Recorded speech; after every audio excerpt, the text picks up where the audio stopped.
Would you rather spend good money on a good product or save a few bucks and have to throw it away later? Are products built to break, or do they break because they're cheap?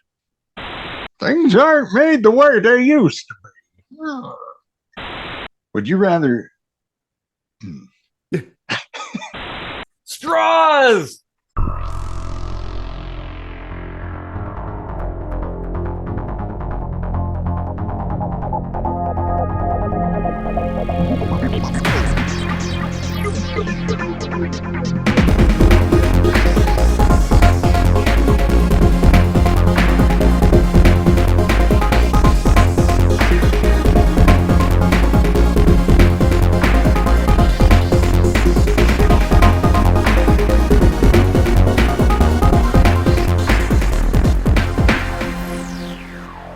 Oh man, I'm like falling off this chair here. Okay. Alrighty, everybody. Welcome to another kitchen sink microscopy. I'm Eric Rosenblatt, and we'd love it if you'd like and share this video. Subscribe to the channel if you haven't already. All that stuff is down below. Oh, and leave some comments. That'd be great. Hoorah, party people. Casey Rochford here. We write our own music. It's at the end. You will want to stick around all the way through, listen to all our jibber jabber, just so you can hear a little bit of awesome music that we write. So, what shall we talk about today? Well, this thought came upon me last night as a topic idea. But it's something that I've thought about for, gosh, a long time. And I think it's really important to talk about and consider. And that is that we've become a disposable society. And what I mean by that is products, right? Just like these cheap things. We've become accustomed to things being cheap and just kind of, oh, you just throw your phone away. You bought a phone, just chuck that one, get another one, that kind of thing. Disposable razors, everything's disposable. Like when a long time ago, actually not that long ago, if you think about it, people would buy things and it would be, say, in the family for multiple generations, whatever it is. Oh yeah. Oh yeah. A razor, a I, washing machine. I had a similar topic idea, actually. Funny What a enough. coinky dink. Yeah, kind of along the lines of like planned obsolescence, which is pretty It goes much in. Yeah. And I what you're think we talking should about. talk about both of those. Like Yeah. they kind of go hand in hand. If Well, and the way you phrased it initially, becoming a disposable society, you meant it more as the products, but in thinking about planned obsolescence, I also have to ask the question, is medical science basically treating us as a planned obsolescence just to kind of keep the population in control? Ooh. Like, could we be healthier and living longer, Mm-hmm. but they're kind of holding back a little bit, or Well, maybe not to like poisoning the well a little bit, maybe? there might be some people, World Economic Forum, I'm looking at you, who might want the population to diminish. But I think when it comes to medical science and medicine in general, there's a lot of money to be made in continuing treatment, right? Right. For there to always have to, oh, you got to take this medication for the rest of your life, or you got to keep coming in for this thing or that thing. Like there's no cures these days.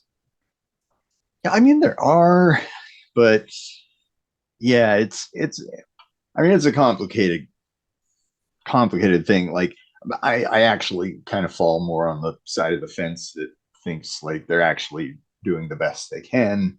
Mm-hmm. I But think I agree in most cases, yeah, but there's but I certainly mean like I can see why people think, oh well, by now we should be able to fix this or that, and then all these grand conspiracy theories start boiling up, and yeah. um, Well, but okay, I'll say I'll clarify my thoughts on that. Is when it comes to doctors and surgeons and hospitals and stuff, I think I agree they're doing the best they can. But when it comes to the pharmaceutical industry, it's anything but. I think they have an interest in perpetuating disease as long as Yeah. possible to get. I mean, it just makes sense. Like, Hmm. why would if you had a total solution, or if you knew that like, oh, all you have to do is this thing, and like you don't need to take these medications anymore, then why would you let that out? You want people to be subservient and always having to cough up more and more money. Yeah. Like, it's that's why companies are going away, like software companies are going away from a product and going more into subscription, Yeah. cloud-based And stuff. yeah, which I kind of hate. I hate it too. Um, uh, but yeah, like the pharmaceutical thing for sure, because uh, it seems odd that so many of these drugs that get prescribed, basically they're kind of like, well, you're just gonna have to be on this for the rest of your life. And it's like, well, really? Um, shouldn't this be like working toward a fix or something? Yeah. Like Well, that. yeah, because medicine used to be therapeutic in nature. Yeah, Like, yeah, you might have drugs to use, but the whole point was to kind of like use those drugs as like leverage against whatever condition you're dealing with, so that you can overcome it and presumably get better. Like mental health stuff. Like, there's no way you need to take some kind of psychoactive drug for the rest of your life. Like, that doesn't make any sense. yeah, and yeah, but to go back to the product side of things, Yeah, like I was going to say, definitely there's definitely a huge problem in um and just the overall like quality of mm-hmm, every product. And uh, I've noticed this since COVID, services have suffered even mm-hmm. ever since then. It was kind of like this uh, excuse to become really lazy and complacent, and oh, like due to COVID, we don't have enough staff, so we're closing early, or we're closed on these days, or Or no bathrooms. yeah, it's gonna take a while to answer the phone, and like honestly, like things are back to normal. So like any of that shit is all just like a red light. Like, oh, these people are fuck offs. Yeah. Well, and they'll use the same like pseudo related thing, the supply chain issues. Like, Yeah, there are no supply chain issues anymore. I have ordered things from all around the world and gotten it in the time that I expected it to get here. Like, yeah, it's not, I don't know. yeah, But I definitely like what I want to really talk about. Like, I definitely want to touch on the planned obsolescence thing, because I think that's really important, and that does come into play in a lot of cases. mm, Um, but and it also blends really well into this whole disposable society thing. Like, w- things have gotten so cheap. Like, you can get really cheap things, and like, okay, I buy things off of Wish. I know people that buy things off of Timu, and it's kind of cool when you can spend $20 and get a bunch of really interesting things that are kind of cool and surprisingly fairly good quality for what you're spending. But even the things that are in stores come from places like that, and people yeah, expect cheap. In fact, it's all about sales and deals and just the cheapest possible products. And I don't think that's a good thing. yeah, Maybe in some cases, this is where, okay, here's a good example: Harbor Freight, right? mhm, Early days, Harbor Freight sold basically, I arguably garbage products, very very cheap products, but now they've they've gotten a lot better. And so, sure, there are. They actually, I watched a video with a like a spokesperson from Harbor Freight, the company, talking about their model. So they have three tiers, and I think maybe this is okay. Like, I'm okay with this. They have the low tier, which is like you get a $1 screwdriver, right? mm, That all the cheapest a plastic level that probably won't show you if it's level or not, but it's 50 cents. that kind of thing. Like, I don't want to spend a lot of money, but damn it, I need a level right now. I need to use it. And so you go there and you buy the cheap stuff, but you don't expect it to last that long. Then they have their mid-grade stuff, which is better quality, more like kind of in the middle, like you'd expect. And then they have their top tier stuff, which is akin to the DeWalt's and Makita things, which honestly, I've seen some of that, a lot of that stuff. And I would actually say Harbor Freight's high end stuff is better than DeWalt. Like it's pretty damn good. Like I have stuff that I bought, like the higher end Harbor Freight stuff that I've been using for like 20 years. It's And their own brand, basically.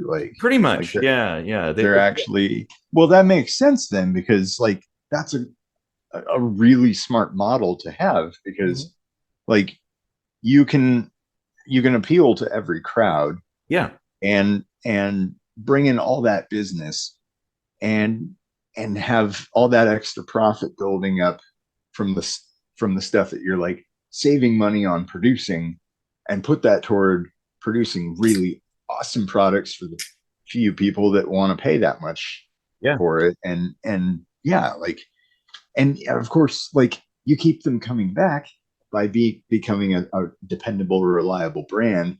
Not necessarily like, oh, we got to make this chainsaw break in 2 years, so they'll buy another chainsaw, but maybe they'll need to come buy a drill or yeah. something else. Like that's the right way to do it. Mm-hmm. Yeah. But yeah, stuff like Wish, it's like, what are they doing? I mean, I went to wish.com and ordered an episode of Kitchen Sink Microscopy, and I got the Joe Rogan experience. Ugh. Jeez, you got gypped, man. Yeah, Hopefully you it's didn't like, pay too much for that one. I mean, it's kind of the same thing, but Mhm. A little less weed. yeah. But yeah, like that's a smart business model, I think. Yeah, And I like that idea because, like, and especially once that kind of comes into the public awareness sphere where people start to respect the good stuff that Harbor Freight creates, then it's like, oh yeah, I, if I'm going to buy a drill, I'm not going to Home Depot and buying a DeWalt. I'm going to go get one of those Thunderbolt drills or whatever they have at Harbor Freight. And I still have an impact driver I bought at Harbor Freight like 20 years ago, and it still works. And in fact, a little story I have about that drill or the impact driver. I bought that because when I was working at that industrial robotics company that I quit so we could start a business, um, uh, you had to kind of bring your own tools for the most part. And so we were doing this big job where we're tearing out a bunch of conveyor and installing new like automated conveyor stuff. And yeah, you need an impact driver, and I didn't have one. So I just bought one from Harbor Freight, and it was like $50 or something like that. Um, and it came with an extra battery, even like that's kind of unheard of. And so I brought it to the job site, and everybody was laughing at me. They're like, oh, Harbor Freight, man. They're like, we've got what do they have? Milwaukee. We got our Milwaukee, brand new Milwaukee drivers. That Harbor Freight thing that's going to fall apart quicker than anything. And so throughout the course of like a few days of constantly unbolting stuff with the impact drivers, one guy's Milwaukee, like the motor broke itself out of the housing, like it sheared itself out of the housing and stopped working. geez. The other guy's Milwaukee impact driver, which by the way, keep in mind, we're brand new. The handle that connects the battery to the actual driver snapped. Oh And wow. of course that didn't work. And then eventually, sheepishly, these dudes came to me and they were like, can I borrow your impact driver? And I'm like, oh yeah, here you go. Harbor Freight, huh? It's so funny. Yeah, that's pretty cool. Mhm. And, there's a lot of companies also that kind of turn their game around a little bit, like Kia. Mhm. Um, Domino's pizza, like Yeah. things that used to be total crap and now are just like, you know what, wait a minute. We want to kind of put out a more solid, reliable product. Yeah. And, of course, it might cost a little more now, but Hmm. I mean, in the case of Domino's, not really actually. No, They're Domino's, still dirt cheap. even Little Caesars too. Like somehow they've kind of stayed the same price wise, relatively speaking, and they're able to continually put out better and better things. And I mean, they have that cool pizza which I got to try. I saw an ad for it, and oh my god, I totally want it. It's like half of a pepperoni pizza, and the other half is the Italian cheese bread, all in Huh. like one pizza, which Well, is here's awesome. the thing, like, in order to become better at something, you don't necessarily have to spend more money doing No, it. no, you don't even have to Ergo, you cut don't even corners. have to charge more money for it. Mm-hmm. Like, you can actually, like, this is the thing I think a lot of corporations totally miss the mark on is Mm-hmm. that you will probably make more money by selling more things at a cheaper price Mm-hmm. than by jacking the price up and basically appealing to like 1% of the population, you know? Well, and there's another option as well, in that like maybe if it costs more to offer higher quality, you can advertise that. Like, hey, our stuff costs a little more than the other guys, but look at the quality. We charge you more because our thing is 10 times better than theirs. Like, this is built to last. Like that that's something that I think needs to come back again. Oh Like yeah, because quality I products. You know, TVs. TVs used to cost Jesus, like half a year's salary or something just to get a television here, a black and white television. And there were television repair people who you'd call up, and they would come to your house and fix your TV. And now the Black Friday sales and stuff, a big, huge LCD TV for $200, and it basically lasts you a year, and then you throw it in the garbage. yeah, Like, I would rather pay more for something that was built well, whatever it is, something that's going to last, that I can depend on. That right. that I think, but having the options, that's the key, because that's where Harbor Freight really excels, I think, in that it's like Hmm. accessible to everybody. Well, a lot of companies do this, but they mask it for some reason. Like here in Germany, Mida is a well-known, well-made brand, costs a little more. We just bought a new oven, and it was this brand we'd never heard of, but it looked really good. And we asked the guy at the store, and he's like, Mida makes this, but they, offer it at a lower price. So it's, they bought this other company, and basically now this company is making a good quality Mida product at, not Mida prices. And it's like, Yeah. well, okay, that's weird to me. Like, I prefer transparency. Like, when a salesman is telling me like, hey, it costs more because it's this and that and this and that and this and that. It's like, oh, okay. But when I go and I see like something and I'm like, where's the price tag? Right off the bat, I'm like, they're scared to tell you how much it costs. And Mm-hmm. if they actually believed in their product, they wouldn't be scared, Yeah. like, so I'm not gonna even bother asking how much it costs, I'm just gonna walk away. Yeah. I mean, like, maybe that's my market psychology, but like, if other people thought that way, then maybe we could kind of shift the market dynamic to be a little bit more, I don't know, like logical. Yeah. Yeah. Well, and here's the thing. I think I detect a shift, that's a trend, that's kind of the winds of change, essentially. Um, that there is kind of this like course correction towards higher quality, more expensive products, that more handmade stuff, or something like that. things that are built better, um, and because, well, it's this, it actually ties into another sort of trend that happened where back in the day you had uh, vinyl records, and then you had 8 tracks, and then cassette tapes, and then CDs, and then MP3s, and then streaming, and everything nowadays is just streaming. And there's no more tangible quality products when it comes to music. Um, Hmm. and now it's shifting back to vinyl again, and cassette too. Some bands are Yeah. releasing their albums on cassette, and Well, that's because the huge flaw in vinyl is it's not portable at no, all. Like no, it's no, actually kind of a huge pain in the ass, it even at is. home. Well, and you can't use it on the go. You can't, like, Yeah. well, there were cars made with flip down vinyl players, but that was a disaster.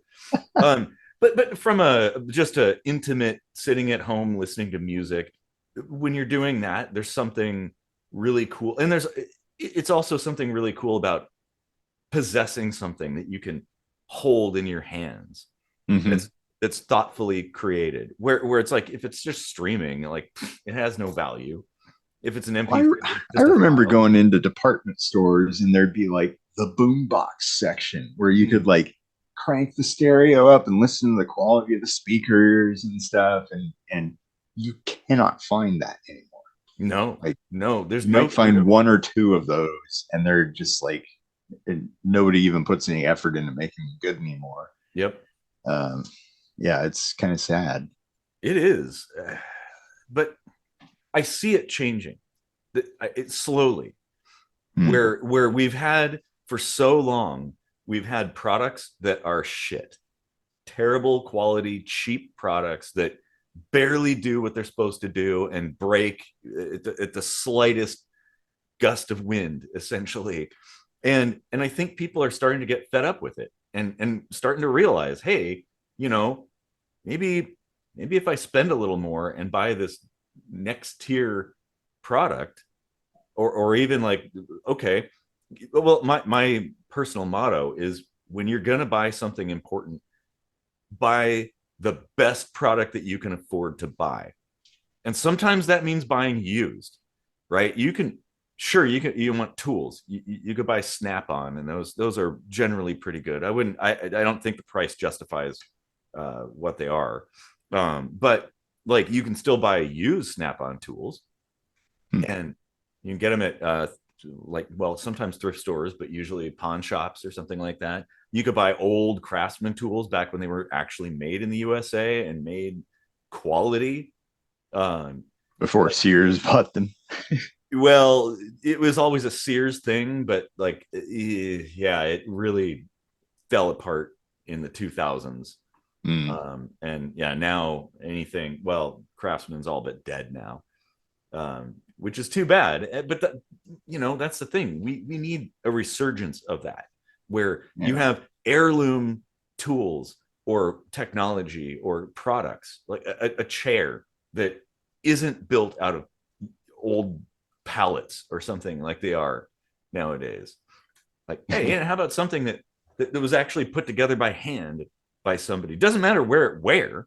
Like, I don't care who manufactured it. It may be nice if it was like in your own country, or even your own hometown or home state or whatever. Um, but whatever, I like, we just need better quality products because we're throwing shit away. You, Mhm. and have you ever gone to the dump and see the shit that people are throwing away?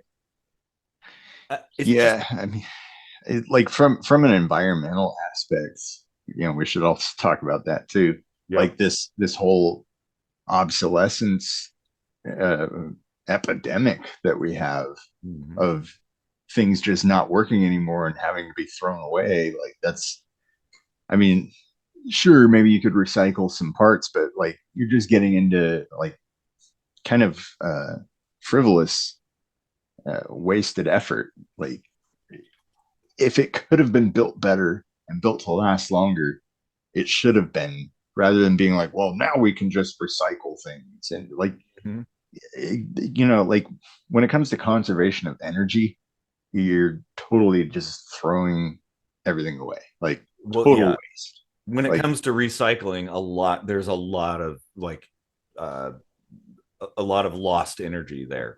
hmm.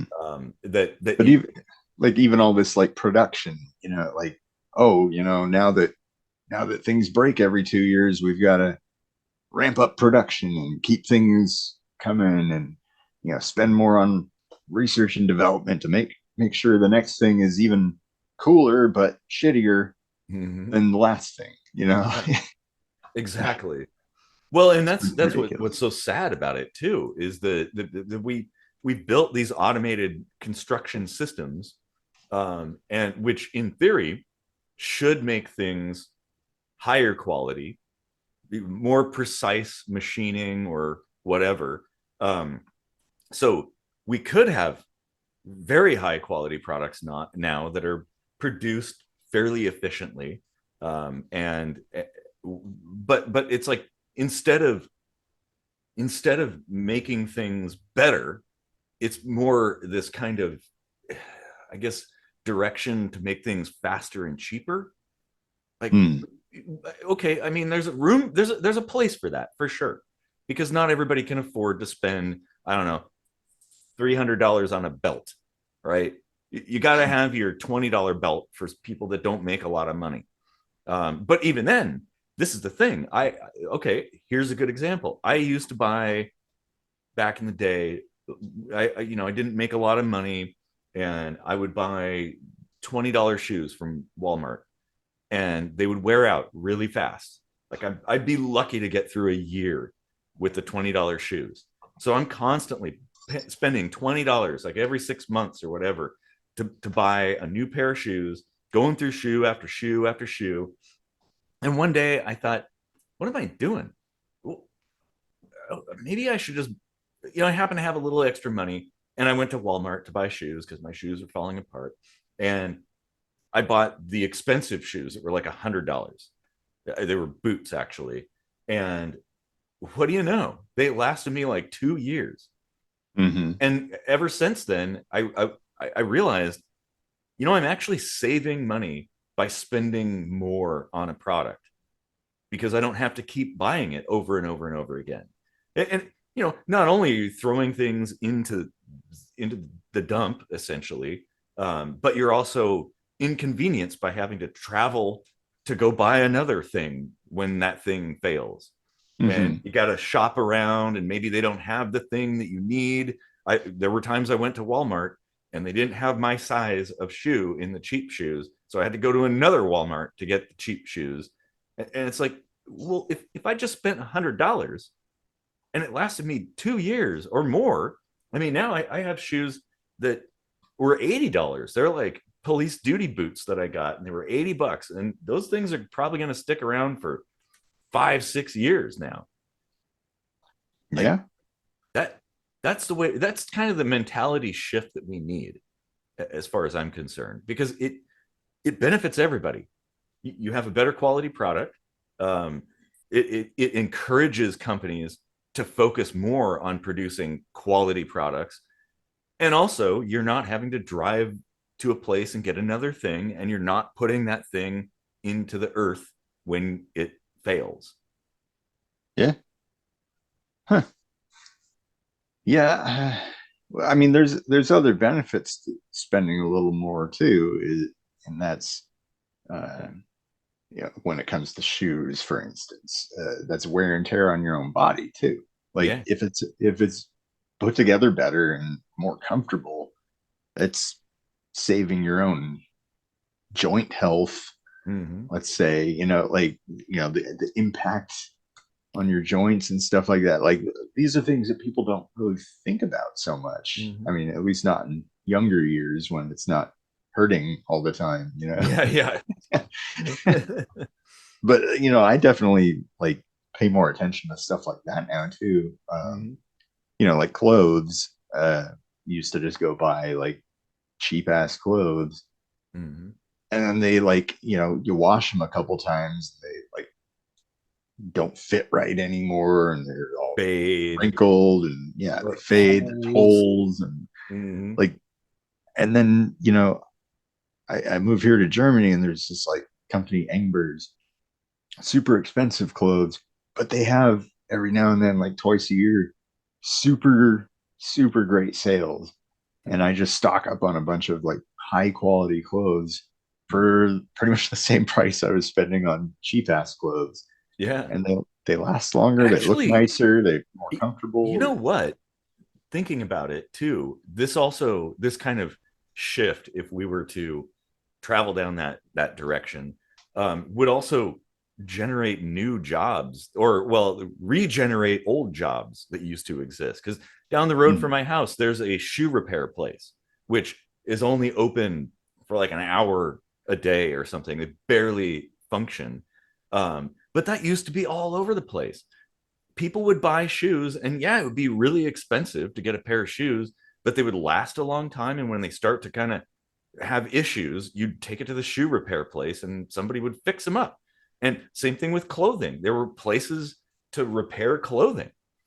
If something started to wear down, they could restitch something or whatever, and it would last and last and last. Like you could have a pair of pants that you could have for your entire life.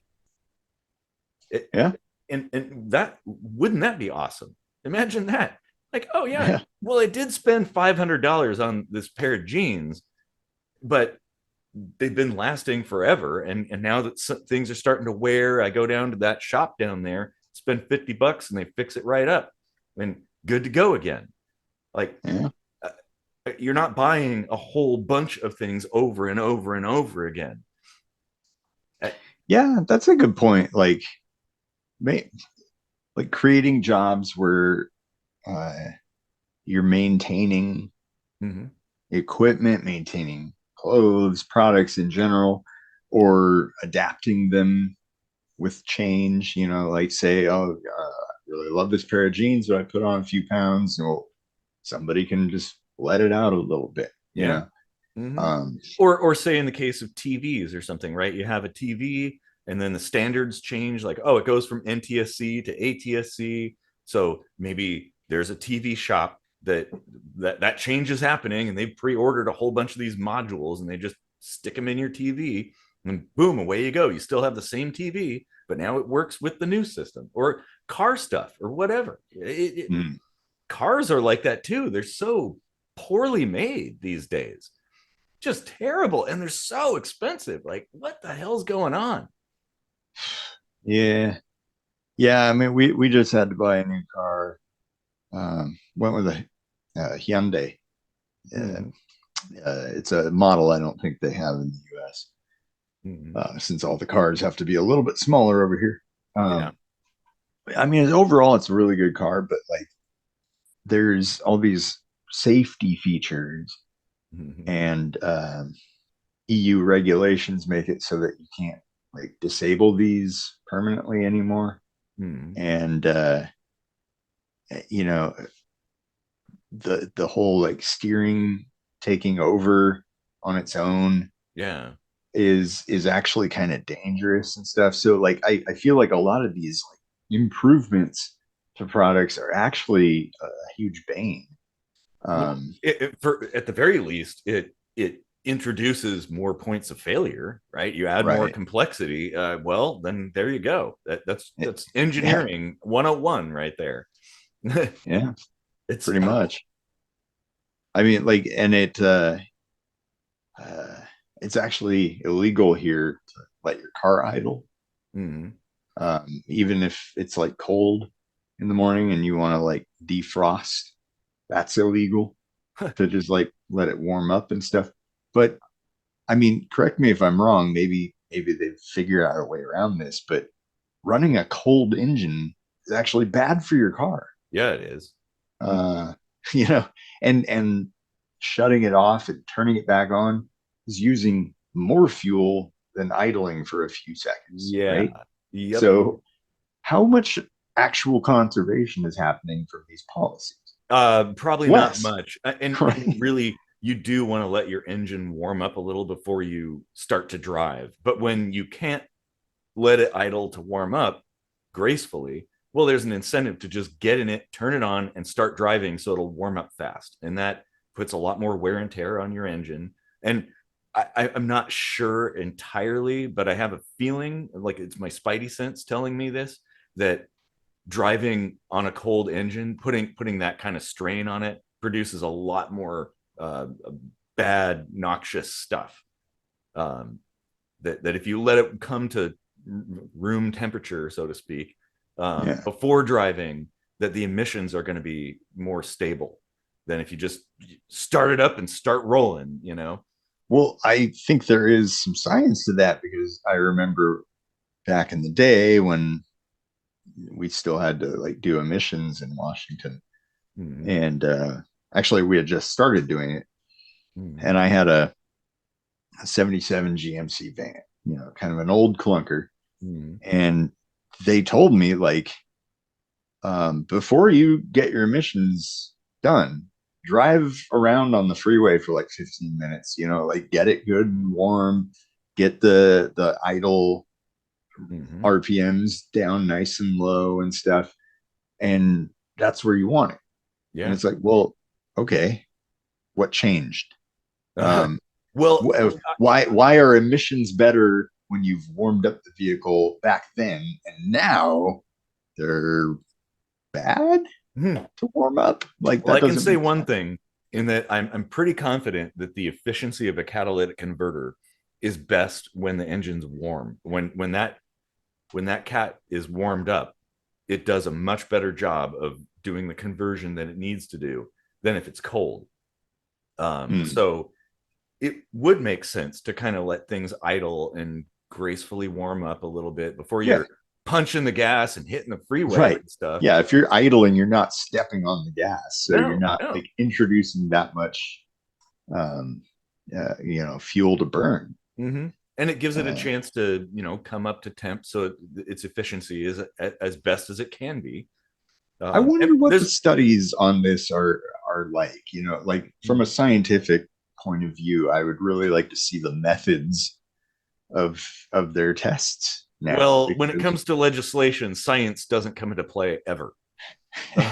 So don't expect there to be political decisions made based on science. I'm yeah, sure there's papers and that's studies, why but we have roundabouts. hey, now I actually kind of like roundabouts, but that's a whole nother topic. So, like, here's something too that going back to products and stuff, and this is more of a technological angle of this issue of disposableness, um, and planned obsolescence, in a sense that a lot of products, well, you remember what was the guy's name, Marty? He would come in to our shop every day and talk about that. What was it called? That gaming system that was all cloud based. And he's like, it's Huh. going to be the next big thing. I don't remember what it was. It might have been the Ouya, but maybe Hmm. that came afterwards. Let's pretend it's the Ouya, right? That was a little gaming console that was Linux based and had controllers, and you could download games or play Did games Randy online. Savage invent that? Oh Uh, yeah. um, but that came and went, and the company went defunct. And there's a whole bunch of those things out there that people had, but they don't work anymore. yeah. I mean, the kind of, you can make them work, but in a roundabout way. You have to. They don't work out of the box because the servers are shut down. It just doesn't work anymore.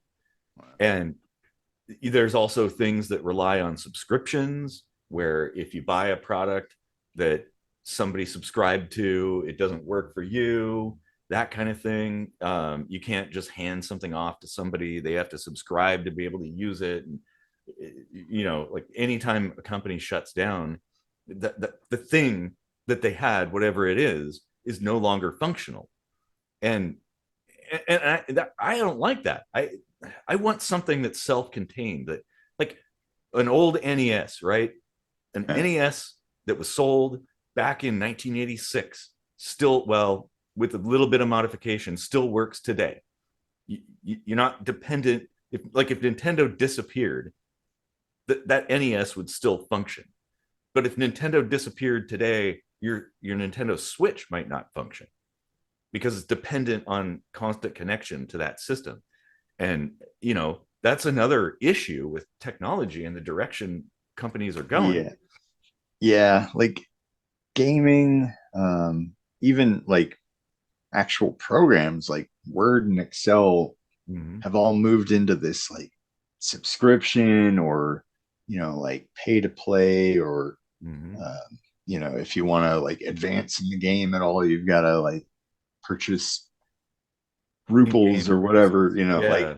like it's there's so much commercialization creeping into the software realm Mm-hmm. that it just drives me fucking crazy. Like I don't even want to use that shit anymore because it's obvious what they're doing. They're like, we want to charge more, but we don't want it to look like it. So we're gonna be like, well, now it's just $20 a month, for Mm-hmm. this thing that used to cost you $50 once, and you'd never have to spend any money ever again. And you could pass it on to somebody else. Right.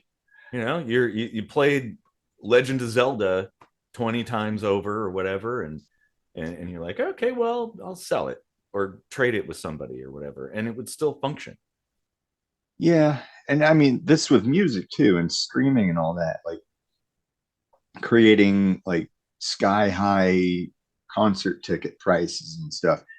I understand how like the economy and the technology aren't really speaking the same language anymore, and you kind of got to do what you got to do to survive as a software producer or an artist or a musician or whatever. But like we need to find a way to make it available and usable and reliable to the consumer, or it's just going to go away altogether. Like Yeah.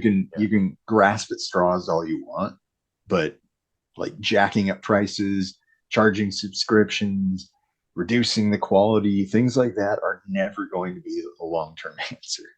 No. Well, and we actually have seen the downside of purely online products where Mm-hmm. Sony, I don't, I'm not sure of all the details, but Sony essentially pulled. So they had like you could purchase, say, movies or a TV series or something, and it would be in your a cloud box essentially to watch, right? Oh yeah, I bought this series. I don't have it in my hands. It's not like DVDs or Yeah. Blu-rays, but it's part of the service. And when I log in, I can watch it anytime I want. Well, they pulled some of those things completely. Like people purchased, they paid to see a show and have it theirs, and then they just kind of deleted it. Mm-hmm. And and that's the thing. Amazon could do that with a Kindle. If somebody doesn't want that book read anymore, then the next time you connect your Kindle or whatever, boom, book's gone. There's It's not music on I the haven't heard in ages because they don't have the rights to be on stream, mm-hmm. or the record label had some kind of falling out or whatever. They used to be there, now they're not. So like every now and then you'll see a song pop up for a split second and then it goes away, and you're like, wait a minute, I haven't heard that in a while. What's going on? And you go search for it, you can't find it. Like Mm-hmm. they take it away, and so many people have gotten rid of all their physical media that now there's like it's almost like the library of Babylon or whatever. What was it? Oh, I know what you're talking about. Alexandria or whatever. Yeah, Yeah, like yeah, Alexandria. yeah, Yeah, like all this great literature is like lost forever. to time. Like and all this great music is now being lost to time because yeah, like I have a few CDs left, but I used to have hundreds. Well, And then actually, I had to downsize, and I was like, well, MP3s are a thing now, but this is before streaming was really big. And mm-hmm. now those MP3 players that I had are kind of even obsolescent now. Like you can't Mm-hmm. even plug them into the car or anything. And Yeah. even those ended up having these weird software updates that you had to pay for. And so like I lost all that shit too.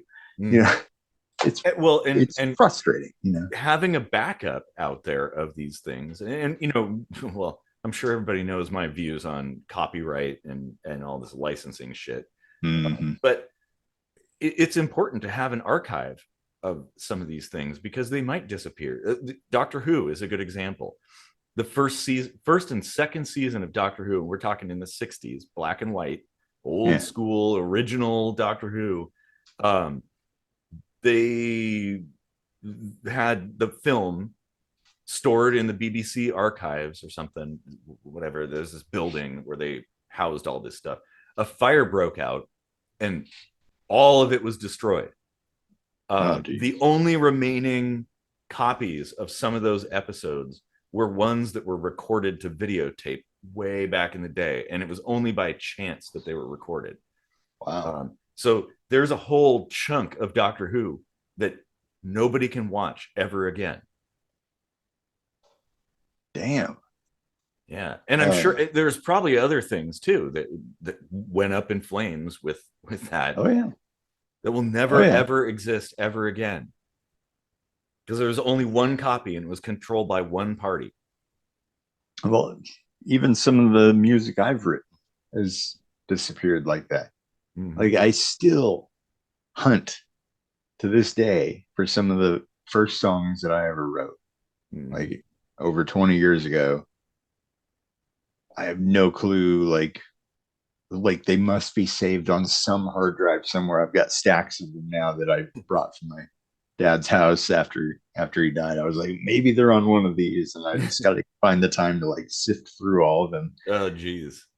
And like I've got a CD, and Mm-hmm. even this physical product, a CD that I burned, it was a cheap CD, Mm-hmm. and now it doesn't work anymore. Yep. It's not even scratched so much. It just doesn't play. Like the dyes start to degrade. Yeah. Like that pisses me off. Like I expect the CD to last forever. Mm-hmm. It's supposed to, you know. Like as long All as it's these other CDs physically, last forever, you yeah. know. Well, like a vinyl, as long as it's physically intact and nothing's happened to it, you can still play it. I have vinyls from, well, not vinyls, they're the previous technology from the 20s, 1920s. And I Oh. have a player that plays these records. It's the wind up thing. You have a little Hmm. like steel stylus you have to stick down, and it's all acoustic, mechanical, Oh, no what did they electrical call stuff. those? Something phones? Oh yeah, is that a gramophone possibly? Gramophone. Yeah, I That think might be so. it. Yeah, and but they still play. I can still listen to them today, Huh. and that well, and because back then it's like products were made to a higher specification, and people expected things to last. But if you went back to the 20s and sold somebody a pair of jeans from today, and they bought them, let's say you adjust for inflation or deflation if you're going back in time, I guess, um, and they bought them, they would be very disappointed because every other product at the time, every other pair of jeans that existed would last for like a decade. And today, well, you're lucky to get a year out of a pair of jeans, just a Yeah. average pair of jeans. I mean, these ones that I bought, these are Lee jeans, and they're already starting to wear down. And I just bought them like a couple of months ago. Yeah. Like, what the hell? Yeah, I've had pants I wore maybe once or twice and like the belt loop snapped off or something. Mm-hmm. And Well, they're like not even off brand, you know. yeah, that's my point. It's like even the major brands suck. Hmm. Terrible quality. Like, hmm, here's something. Speaking of that, is this belt, right? So this Hmm. belt here, you want to know how long I've had that belt? Hmm. Since 1996. Jeez. Yeah, so 1996, my friend and I went to the mall. And it was Valentine's Day, and both of us were single, so we're like, well, let's go to the mall and I don't know, buy something to make ourselves feel better. So we're walking around the mall. We went into Nordstrom. He bought a shirt, and I bought this belt. And that belt in 1996 was $40, which was like a lot of money for a belt in Yeah, 96. that's I, still a lot of money for a belt. yeah, yeah. And I thought, hey, I'm going to treat myself, right? It's Valentine's Day. I'm single. I'm a little sad because just kind of walking around the mall with my friend, you know, and, but I bought this belt and I have had it ever since. Hmm. And it's been through a lot. I've hung a lot of stuff on, I still hang a lot of stuff on this belt. And somehow it's still here. Have had to restitch the stitching where the buckle connects because that started fraying. But like, hey, it's repairable. I repaired it. I'm still wearing it today, and it'll probably last me another 10 years, maybe more. Who knows? Yeah, And I haven't taken care of it. I haven't done any treatments or applying any kind of whatever leather stuff to it, saddle yeah. soap or something. I haven't done anything. I've just put it Belts, on every man. day. Belts are like shoes. Like I would go through a, about a belt a year, Mm-hmm. and then it would just like not work anymore Yeah. until I found this particular style of belt. And now this is the second one I've had because I think I can't remember what happened to the other one, but it was like something that was abnormal that Mm. I couldn't use it anymore. But like there's no like hinging parts. It just like kind of clicks in. There's like this like ratcheting effect it Oh has. It's like yeah. and it holds. Mm-hmm. And like it there's nothing to wear out basically. Yeah. Like and I've had this for I don't even know how long and it's still plenty fine, you know. Yeah. Like And maybe that's the thing is that we should be encouraging people to seek out those quality products and spend a little more money. Just like my shoe example, but you buy a $20 pair of shoes, it's not going to last. You're going to be throwing them away and buying another pair and then another pair and another pair, and just leaning, kneeling down, the bend and then crack, and then you get water getting in, and then it starts to come apart, and they get gross too. You can't really do anything. You buy a quality pair of shoes with a removable insole that you can rinse out every once in a while, that kind of thing, or replace. You just replace that one piece, or buy shoes that you can repair. You can take to the shoe guy and can be repaired. And that should apply with every single thing that we buy. We should be okay. It's kind of fun once in a while to buy some cheap thing. Oh yeah, I spent $2 on that thing and whatever. I actually have a bunch of these cheap things that still work today, but you're rolling the dice. yeah. You never know. And when it comes to things that are important, that's where you got to consider this whole cost quality analysis. I think Yeah. the cars, shoes, belts, things that you use every day and depend on. Um, Buy a quality version of something, and that sends a message to companies. If more and more people do this, companies will start to recognize, hey, people want quality stuff, they don't want cheap stuff, and they're going to start to change their methodology for production to reflect that, because hey, that's what the customers want. They want quality. Same thing at restaurants and things like that. Yeah. Demand quality and pay for it if you can. But I do like the fact that there's still options available for people who don't have that much money, and that's where the Harbor Freight model is so genius. It's perfect. Yeah. That's what we need. Companies should offer a low tier item that's really cheap for people just getting started or people who just need a thing for a day. Um, well, you remember Joe's dad, right? Like with his construction company, Mhm. when he would hire people and he used to buy DeWalt drills and they would go missing all the time, or get broken because somebody dropped it off of a roof or something or whatever. People would abuse the tools. And he's buying these $200 drills over and over and over again, and they just keep keep getting broken or missing. And finally, he's like, you know what? I'm going to buy drills from Harbor Freight. These like $30 drills because, hey, if they break, whatever. See, that's kind of counter to what we're talking about, but I think it's relevant. Hmm. The Well, having yeah. I mean, if available. there is a time and place for cheap, quickly made crap, Mhm. right? You know, um, yeah, I mean, yeah, like if you're doing some kind of like sludgy, hard, gross work that, like you don't want to use your good tools on, yeah, go buy some cheap ass ones you don't give a shit about and Yeah. throw them Well, away or, well, and there are situations where disposableness is not a bad thing right. necessarily. So when I worked for that company, um, the industrial robotics company, basically, one of our customers was Intel, and this was a chip manufacturing plant where we were working, and when you're in certain areas, copper was a big, huge no-no. It and it's perfectly rational. If a little tiny bit of copper contaminated their production line, it could theoretically impact their processors that they're creating, and they wouldn't know about it until they went to market, and it would potentially cost them millions, if not billions of dollars, and Wow. also basically create garbage product that would end up having to be thrown away.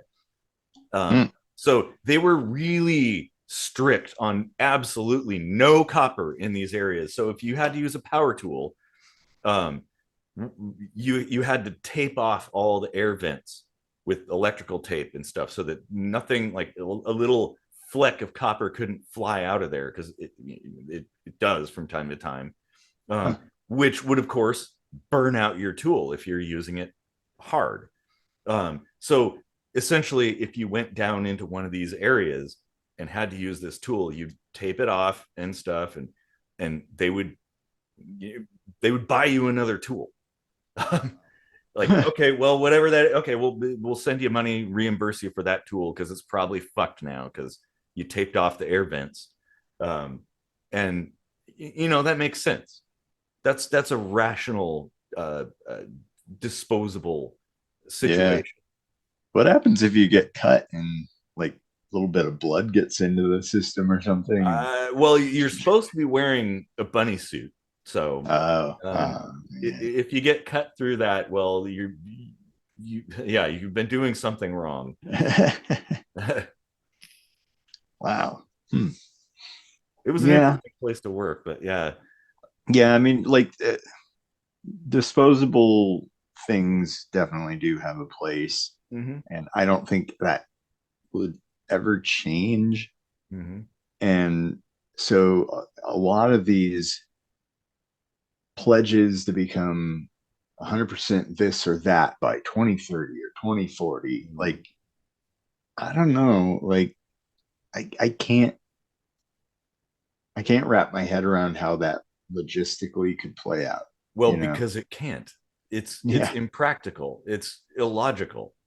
That there's always going to be. Well, when you were talking, I was thinking of disposable things: toilet paper, scalpels, syringe needles. Those are things you do not want to reuse. Just Right. throw them away. You probably don't even want them to be recycled because of the risk of to the people handling them, right? Yeah. Just throw it away. It's all good. Like, but if we had more and more products that were higher quality, large things, pieces of furniture, TVs, technology, whatever, Hmm. quality things, and we need things that can be reused. Uh, Furniture, for instance, right? You can donate that when you're done, or you move, or you downsize, or whatever. You could take that couch or that desk and donate it to a charity organization or a thrift store or whatever, and they can give it a new home, and it can continue living and performing its duties for longer. Like, why why should we accept things that are built like shit just because they're cheap? I don't understand it. Yeah. It's the wrong way to go. Uh, yeah, I just it's not good for, well, ultimately it's actually makes financial sense to spend more for a high quality, long lasting product than right? it does to buy something cheap over and over and over again. And then it makes environmental sense because you're not throwing this thing away that ought to be perfectly good, but because it was built like crap, it failed or fell apart. Well, there's stuff like that. We used to have reusable diapers, Yeah. um, but my parents used those with me for a time at least. Mm-hmm. And then, of course, like for sanitary reasons, now we just throw that shit away. Mm-hmm. Straws. Now Yeah. we're trying to move towards these like metal washable straws, but you ever tried to wash a straw? It's yeah. Well, and Like, that entire straw thing is based on bogus science, by the way. It was some middle school kid's science experiment or whatever that was the origin of all that. And people thought, oh, there's all these straws in the ocean and dolphins are snorting them into their noses or whatever. Like, no, no, no. Straws are not a thing. Oh, you ever tried to use one of the paper straws? oh yeah, It just turns to mush. yeah, those are ridiculous. And you're also throwing that away. Mm-hmm. There's nothing Oh, wrong but with at least it's mush. it. Yeah. Exactly. And that mush pretty much won't degrade any further past the mush, but Mhm. it seems like it's degraded. Well, So one of the problems with that too is you end up having to stick another straw in and another straw just to finish your drink. yeah, And so really, what are we saving at if that point? if your untreated paper cup lasts long enough, that is. Yeah, yeah, exactly. Those start leaking through too. Mhm. It's ridiculous. It is. Yeah. There's a place for reusable goods like that, cups or Hmm. something. Cups for sure. You could totally, like Starbucks with their reusable coffee cup thing that you could bring in and get a bit of a discount. That's a good idea. I'm fine with that. Or it's what is it? Taco time. Everything is commercially compostable. That's a cool Yeah, idea. yeah. I mean, their straws are kind of shitty too. Hmm. Uh, like Oh yeah, they're trying they're to stick more that. they're more robust, but they'll like cut your mouth. Hmm. I Yeah, don't know what they're made of, but it's like sharp. yeah. Ugh. The one thing I'm glad that has basically gone away is styrofoam fast food containers. Mhm. That was a stupid thing. That's definitely not good. Single use styrofoam containers, no. Styrofoam in general is so annoying. I hate that Oh, it's even still around. Um, it has a place in insulation. That's the big place where it makes sense to use for insulation, like permanent insulation, say in buildings or mhm. vehicles or whatnot. Styrofoam is kind of cool in that regard. But for stuff that you're just going to use once and chuck in the garbage, no, no, it Yeah. makes no sense. Use cardboard or something, or even plastic. Well, Plastic's fine. remember when we would get shipments all the time in our business, and some places would give us these stupid packing peanuts that got everywhere, and you couldn't get rid of them because they would just stick to you with static electricity, Yep. and then little chunks of them would fly off, and Uh then you huh. couldn't pick those up because they would have static electricity. But then there was this company that had these like silver bags that they would like fill with like foam that just expanded to Yep. fill whatever and seal that bag off, and It's like one nothing was piece. getting out of it. Like Yeah. that was awesome. Yeah. It's like one or two pieces that would cradle whatever was being shipped. And the thing Yeah. is that yeah, that two the AB expanding foam stuff. And that stuff's actually fine because the minute it starts getting exposed to UV, it starts breaking down and turns to dust. Hmm. So, like, I don't know how good that dust is, but it's probably more manageable than us packing peanuts would be. There's Yeah. also another alternative packing peanut system that are they're made of corn or rice, I think, and you can actually eat them. They, What? yeah, yeah, like they melt in your mouth. They're just so. Not in your hand. Yeah, well, they don't unless your hands are wet. Then you have problems. But that's a pretty good alternative solution for having something akin to packing peanuts. Because hey, you throw that in the garbage, it goes to the dump, it rains, it goes into the dirt, gets wet, it just shrivels up and turns to goo that's made of corn or rice, and just kind of goes back into the environment. Mm, yeah. And I mean, like, always reuse that stuff if you can. Don't just Yeah. like chuck it. Like, Mm-hmm. I collect all those little desiccant bags. Like, Yep. those come in handy anywhere you want to just not have moisture. Yeah. So, like, don't throw those away. Those are awesome. Well, or boxes that something comes in. It's nice to hang on to some boxes if you have space so you can like ship something out. Or a lot of times, little boxes, I'll fold the flaps in and use them for just general storage Yeah. compartments. Instead of using little trays, I'll have a just an old cardboard box that I throw things into. And even if a product gets reused once, that that has a huge impact when you're talking about like billions of things Yeah. that would normally be thrown away. If you just reuse something one time, uh, we should be demanding that more and more, I think. Yeah. And I'd like to see companies. Starbucks, of course, is virtue signaling with their reusable cup. It's not, they don't care about the environment, they're just doing it for the optics. uh, Right. but if more companies did that, essentially, where hey, if you bring in your own drink cup, you get a discount, and it's a cup that you can keep reusing over and over and over again, and there you go. I think that's a good idea. Straws, though, fuck that. That's a stupid idea. Yeah. just throw them away. It's not that big of a deal. Yeah. I mean, I don't even like there's no point in using a straw most of the time anyway. So like That's true. if I go to a fast food restaurant and I'm sitting down anyway, I don't get a straw or a lid. I I don't just either. drink it like a regular cup. And Well, then and if I want to take it with me, okay, I'll go grab at least a straw and not fill it up all the way or something.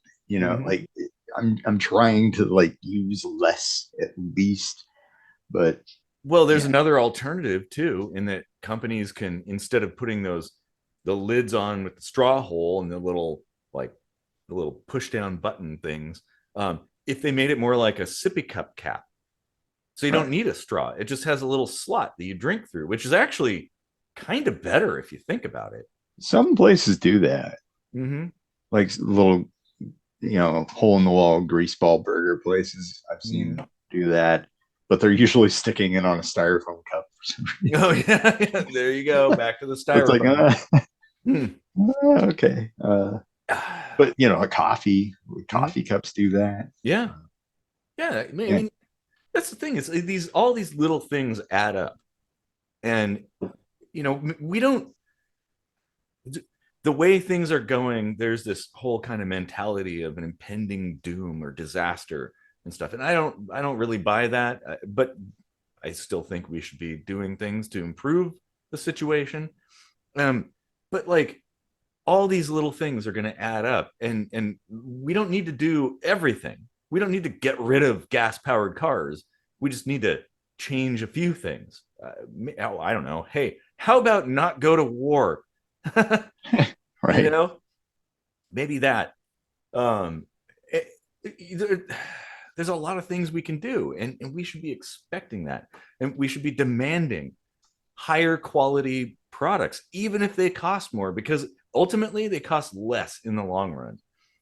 Like, Yeah. sure, it may seem crazy to spend $1,000 on a 24-inch TV right now, but that TV will last you the rest of your life, and your kids might be watching, I don't know, Blues Clues 2050 on it. Yeah. Well, I think that's probably a good point to wrap it up on. And I think my bladder isn't built the way it used to be. Yeah, So same here. Yeah, this gonna is a need to go replace that, or at least like empty it out. yeah, for now. You can get a bionic ladder later. Hey, they can 3D print that for you. Oh man. But yeah, Well, that was a good topic. yeah. We didn't even really come back around to the whole idea of our own bodies being kind of a planned obsolescence in themselves, but Hmm. uh, I think that's largely it's a conspiracy theory, so Yeah. maybe its own episode sort of thing. But Yeah, and we could probably expand more on the concept of planned obsolescence in just on its own, yeah, because yeah, that's like a whole another rabbit hole that you can go down, honestly. yeah, Um, yeah, but this is pretty good. So yeah. yeah, everybody, thanks for sticking it out to the end. Hey, there's a song coming up, so enjoy that on the way out. Thanks for deep sea diving into shitty products.